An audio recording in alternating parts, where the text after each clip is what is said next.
Naquele tempo, Jesus dizia aos discípulos: um homem rico tinha um administrador que foi acusado de esbanjar os seus bens.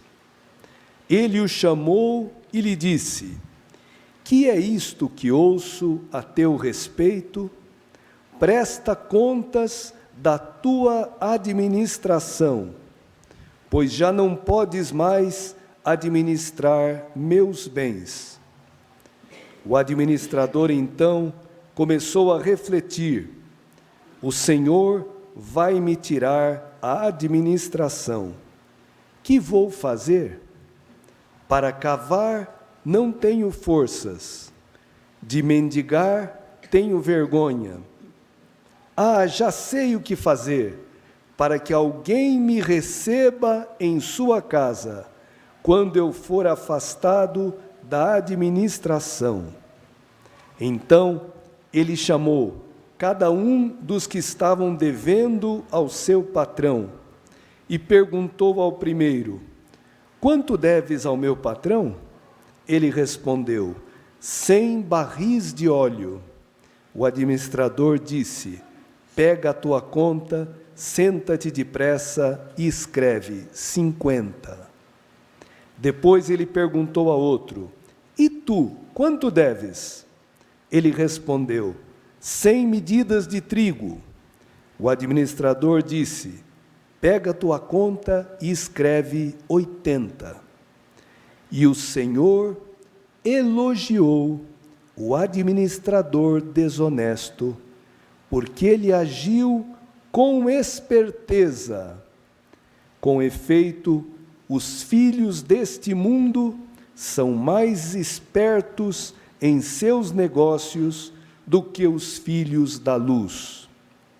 E eu vos digo: usai o dinheiro injusto para fazer amigos, pois quando acabar, eles vos receberão nas moradas eternas. Quem é fiel nas pequenas coisas, também é fiel nas grandes. E quem é injusto nas pequenas, também é injusto nas grandes. Por isso, se vós não sois fiéis no uso do dinheiro injusto, quem vos confiará o verdadeiro bem? E se não sois fiéis no que é dos outros, quem vos dará aquilo que é vosso? Ninguém pode servir a 2 senhores, porque ou odiará um e amará o outro, ou se apegará a um e desprezará o outro. Vós não podeis servir a Deus e ao dinheiro. Palavra da salvação. Glória a vós, Senhor.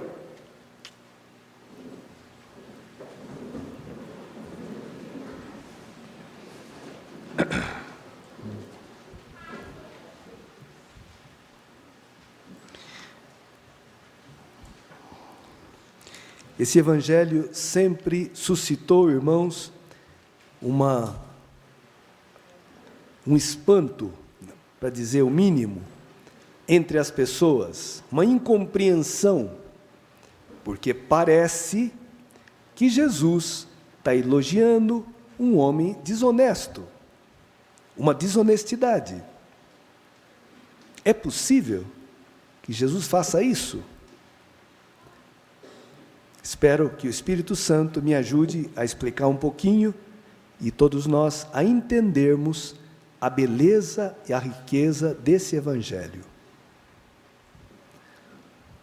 Porque Jesus não está elogiando a desonestidade, mas a prudência, a esperteza desse administrador desonesto que soube aproveitar os poucos dias que ele ainda estava na administração para garantir o seu futuro, para fazer amigos com o dinheiro da iniquidade.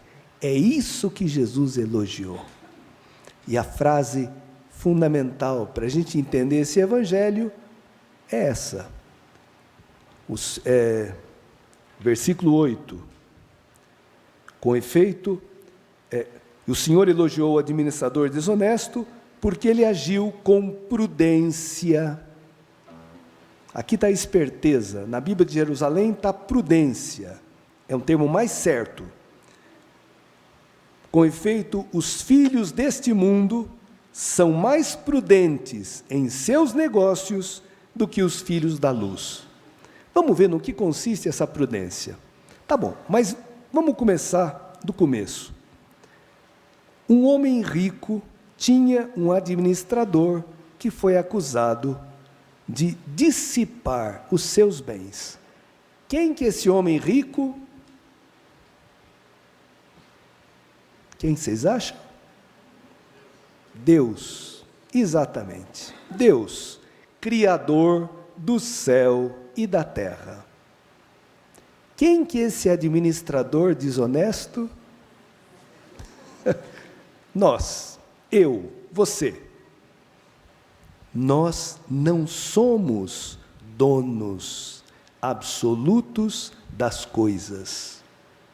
Somos somente administradores. É muito diferente ser dono e ser administrador. O dono faz o que ele quer com os seus bens. Ele não tem que prestar contas para ninguém. O administrador, sim. Ele administra os bens do seu patrão. Aqui diz o Evangelho que esse administrador foi chamado e o patrão falou: o que é isso que eu estou ouvindo a teu respeito? Presta contas da tua administração.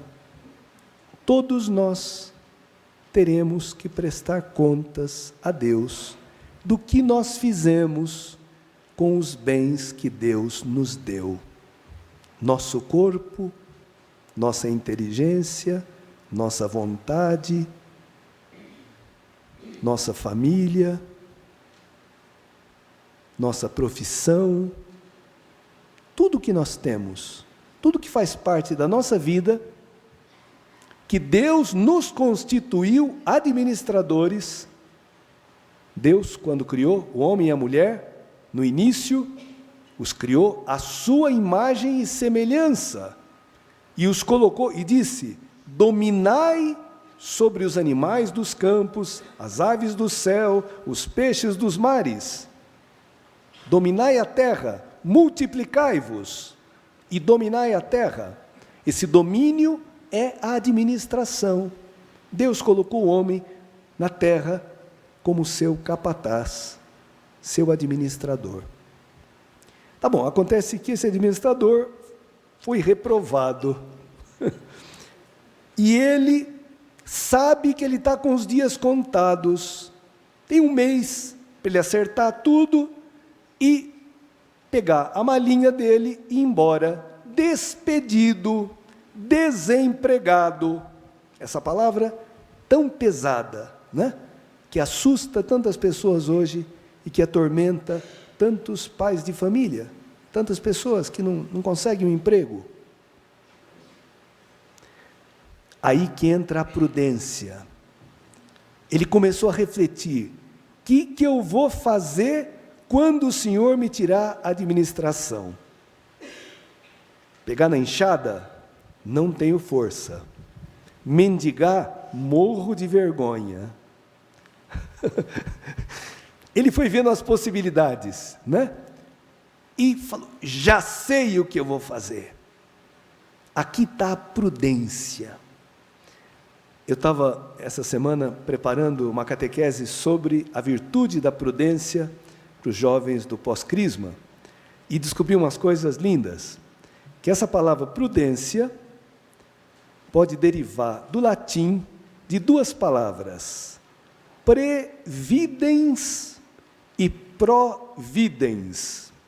Ou seja, o prudente, A prudência é uma sabedoria prática, onde eu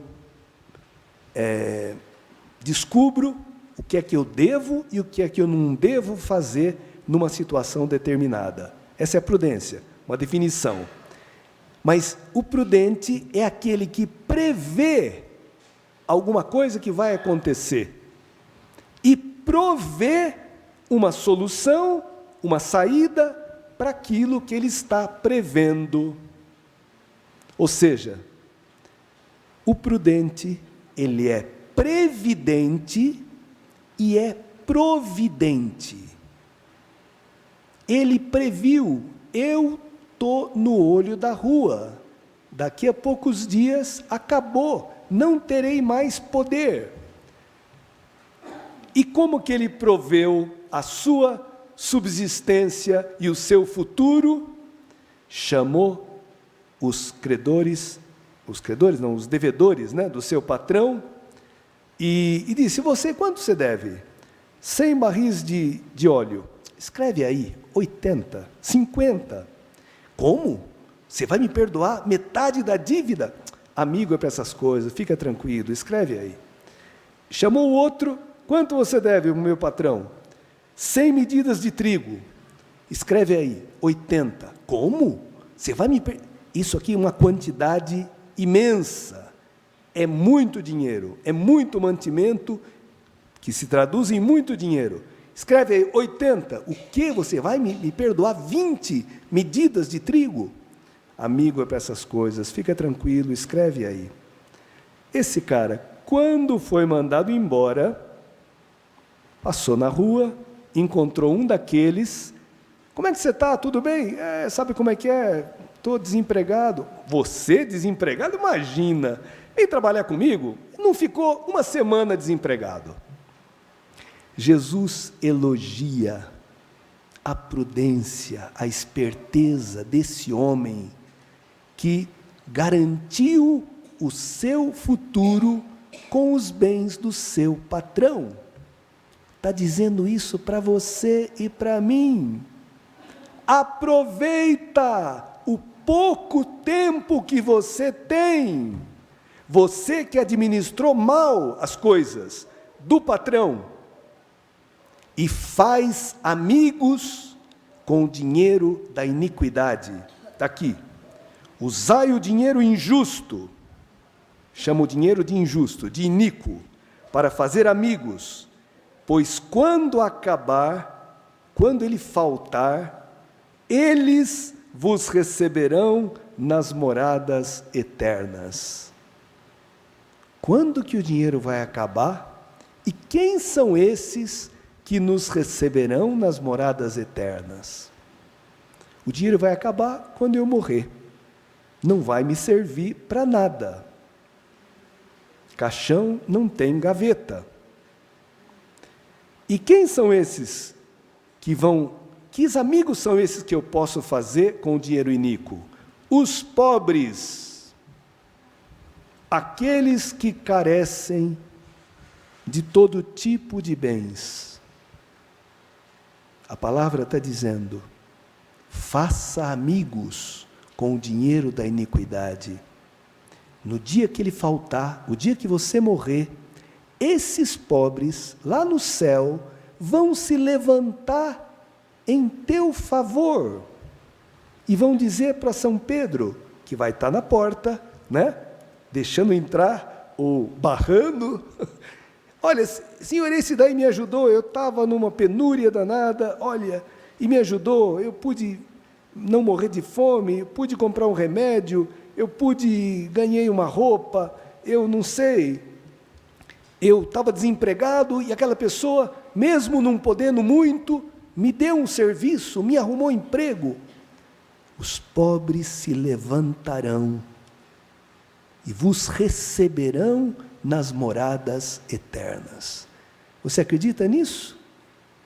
É Cristo que está dizendo, não sou eu.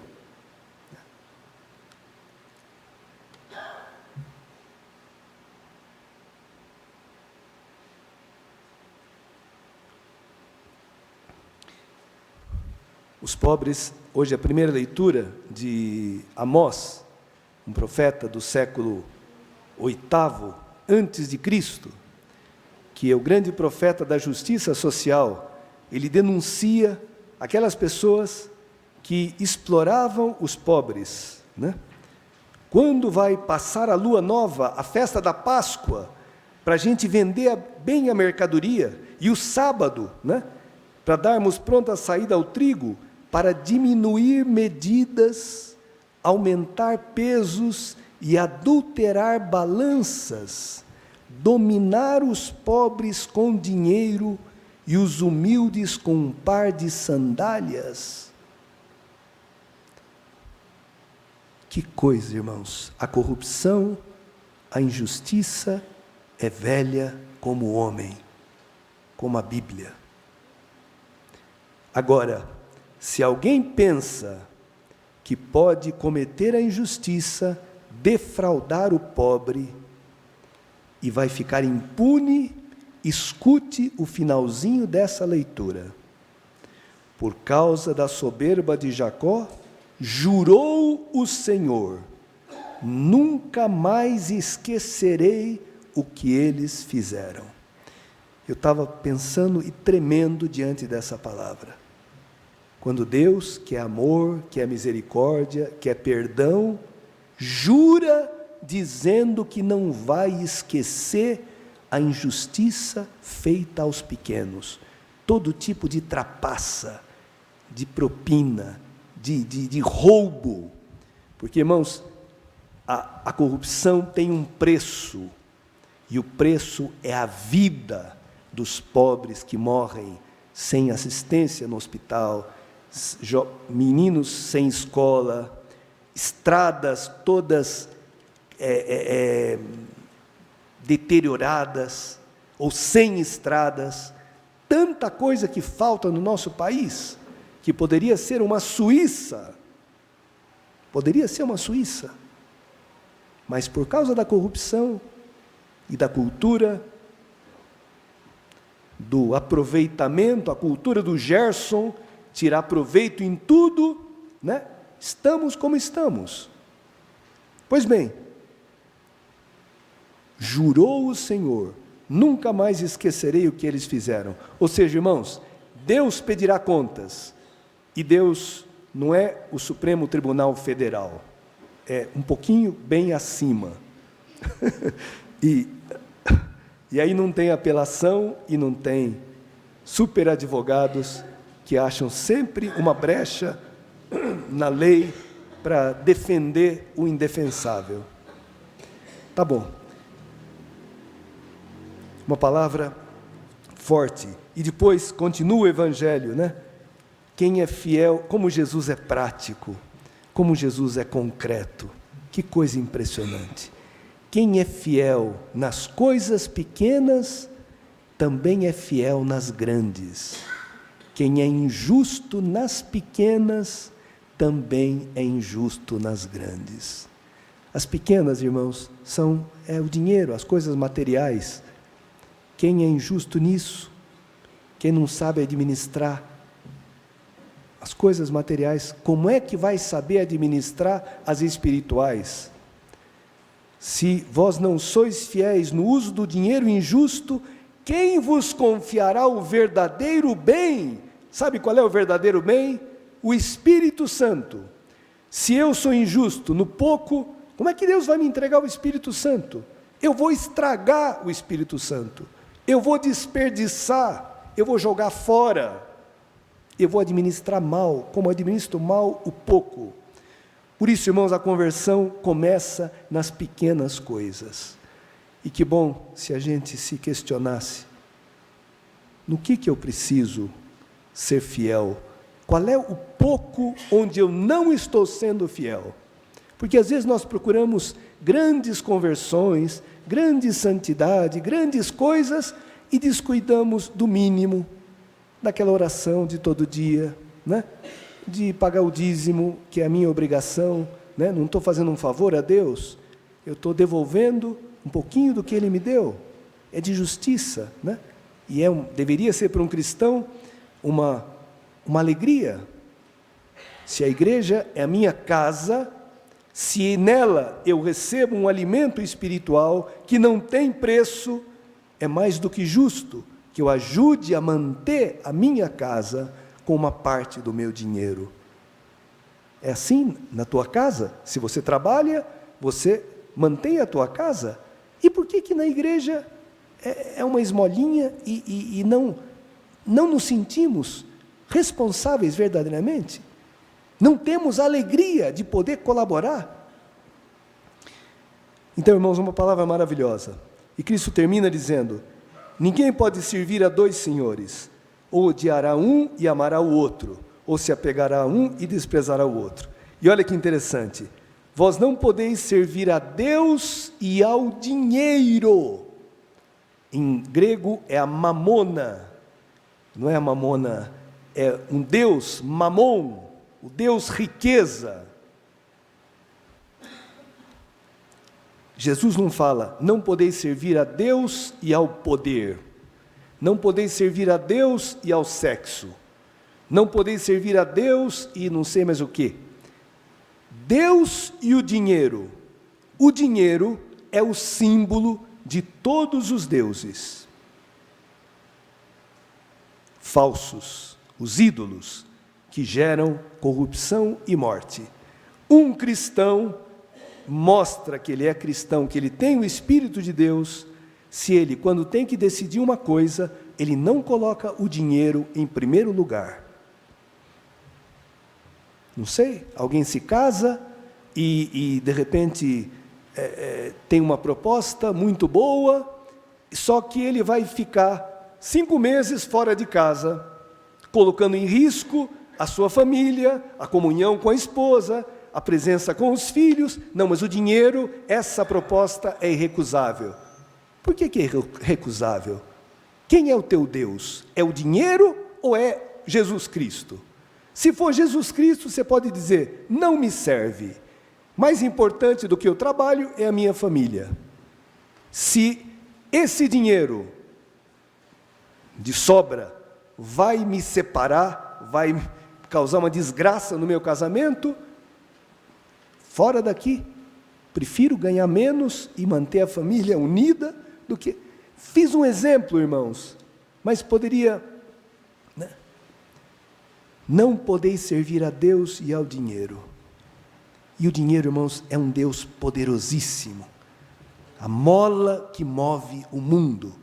São Paulo vai dizer que o amor ao dinheiro é a raiz de todos os males.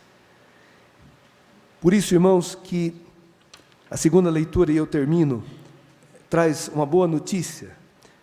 São Paulo recomenda a Timóteo, esse bispo muito jovenzinho, que antes de tudo se façam, ele usa 4 termos, preces, orações, súplicas e ações de graças, por todos os homens.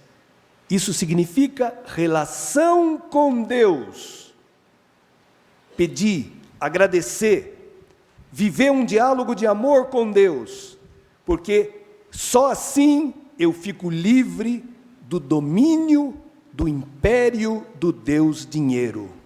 Se eu não tiver uma amizade com Deus, se eu não experimentar o Espírito de Deus, eu vou ser escravo do dinheiro. E quando escolher a profissão, aqueles que são jovens vão pensar em primeiro lugar no dinheiro que dá aquela profissão, e não na realização pessoal, no bem que você pode fazer através daquela profissão. E um cristão não adora o dinheiro, adora a Deus, e porque adora a Deus, é capaz de amar, é capaz de ter uma vida útil, uma vida de serviço pelo bem das pessoas. O dinheiro serve, irmãos, para a gente viver dignamente e ajudar aqueles que não podem, só para isso. E o dinheiro é um ótimo servo, mas é um péssimo patrão. Quando ele manda no coração de uma pessoa, essa pessoa fica cega e sem discernimento.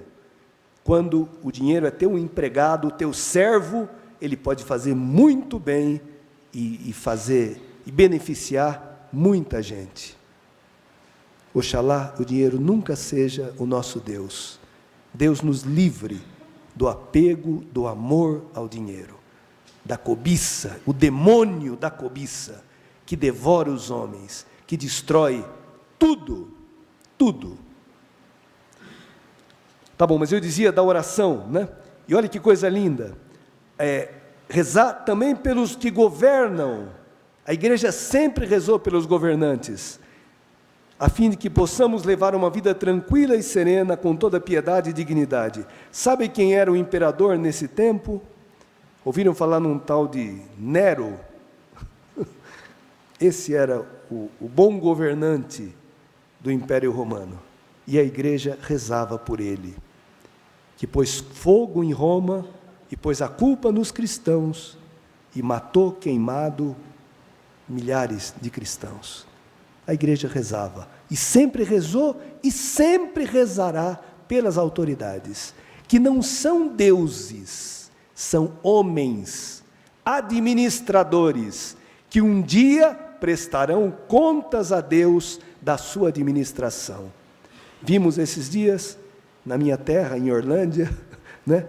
Aqui, quanta coisa errada, né? Esses dias a Polícia Federal foi encontrando por aí. E é impressionante, irmãos, como está disseminado na nossa cultura, né, o ilícito, o mau uso do dinheiro. Impressionante. Como que o Brasil só vai melhorar se mudarmos a cultura, a cabeça e o coração das pessoas. Isso não é a lei que faz, isso é o Evangelho, isso é o anúncio de Cristo, são os sacramentos, o Espírito de Deus, que é capaz de mudar a mente e o coração de um povo. Não é a lei, não é aumentando a polícia, e não é prendendo todo mundo, é mudando a cultura, e tem que começar dentro de casa, os pais inculcarem nos filhos o amor pelas pessoas, a honestidade, os valores que valem a pena, pelos quais vale a pena viver. Não tem outra saída, irmãos, não tem outra saída. Uma criança que viu, né, e que conviveu com pais honestos, né, tem isso gravado, inculcado nele, né, e vive assim, e passa isso para os seus filhos. Mas quem pensou de ser esperto, tá bom. Isso é bom e agradável a Deus nosso Salvador. Ele quer que todos os homens sejam salvos e cheguem ao conhecimento da verdade. E há um só Deus, um só mediador entre Deus e os homens, o homem Cristo Jesus, que se entregou em resgate por todos. Termino, irmãos. Cristo, para nos libertar do amor ao dinheiro, do espírito da cobiça, se entregou em resgate. Resgate, um escravo era resgatado, alguém pagava uma quantia e aquele escravo se tornava livre. Isso é o resgate. Eu estava escravo do dinheiro e de outras coisas. Cristo, livre, santo, o único bom administrador, o Filho de Deus, pagou a minha libertação, o perdão dos meus pecados e dos teus, com o seu sangue, com a sua vida. É isso que nós vamos celebrar aqui. E é isso que nós vamos receber na Eucaristia. O preço do nosso resgate. Deixemo-nos amar, deixemo-nos resgatar por Cristo e poderemos ajudar a nossa sociedade a ser diferente. Vamos professar a nossa fé. Creio em Deus Pai todo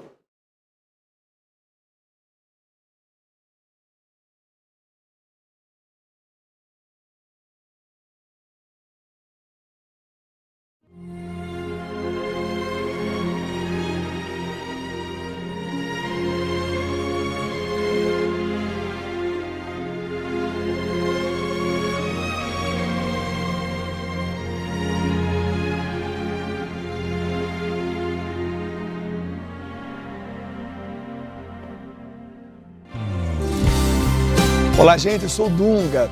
Eu estou aqui nas futuras instalações da Capela São João Paulo II.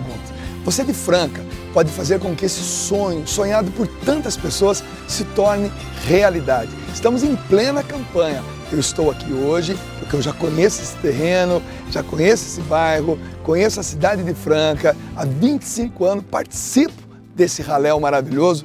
Portanto, nada mais justo que também dar a minha contribuição nesta parcela de sonho de todos nós. Então vem participar com a gente, colabore. Olha, precisa de tijolos, de ferro, de areia, de cimento. Participe da construção dessa capela. São João Paulo II, que eu tive a graça de conhecer em 2 jornadas, lá do céu, já está intercedendo por cada um de nós. Deus o abençoe, desde já. Valeu!